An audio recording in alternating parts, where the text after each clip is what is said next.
はい、皆さん、緊急事態宣言延長の、延長前の皆さんこんばんは。安倍総理は、保証は、どうしてくれるですか。ポナカシュタです。ポナカシュタとは、お腹すいたのをポに書いたり、する、オタク用語みたいですね。お腹すいたが、ポナカシュイタとかポナシュミなさいみたいな感じですね。よくわからないですけどね。それはお前らが調べよってこれですね。ご自分で調べてくれ。今日は、スバルの、スバルの、ハブベアリングですね。ハブとマングースの、ハブベアリングですね。スバルといえば、谷村新司のスバルさん、ジャパニーズではね、結構有名な、ジャパニーズに来てからは、スバルさんも、谷村新司も結構聞いてますよ。アリスさんの、ボーカリストですね。はい。で、スバルの、これ4区なので、なかなか抜けないので、韓国でカンカンコンコン、はい、こういう、カニ股特殊工具ですね。オーストラリアでも、カニ股特殊工具と、呼んでいますね。はい。オーストラリアには、3日しかいなかったけど、カニ股、でカンカンコンコンして、はい。で、このABS じゃないよ、フィッシュじゃなくて ABS センサーと、チャイロトエンドも、丁寧に外していてくださいね。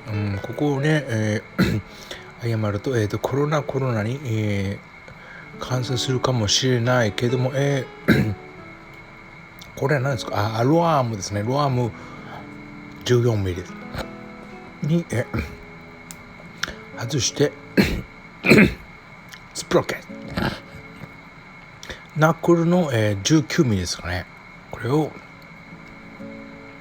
丁寧でこれでハンマーで、食らわして、はい、ロアームを外してこれドライブセッションプースこれドライブシャフト、はい、ハブナックルですね。ナックル外れて、これ14ミリですね。はい、インパクトパンパンみたいなことですね。はい、こう外して、ハブが抜けて、はい、でこうカンカンビッグダイナマイトハンマーでビッグダイナマイトですね。ビッグですね。ビッグ、これが、ニューハブベアリングですね。これが、定価が、56万円ぐらいだったかな。56万円だったんだけど、仕入れ値は、14,700円ですね。こうやって、はい、この鬼の目みたいにかぶしてまた、14ミリの、ボルツのアーチでかまして、はい、新品で、ナックルの、で今日はねタッキーとこの辛いラーメンを食べて、過ごしました。ステイホームですね。皆さんも、ホームからは出ないで、はい、川検索をしていきましょうね。川検索、フリーランニングですね。はい。ではまた明日お会いしたいと思います。はい。ご視聴ありがとうございました。Good night, baby.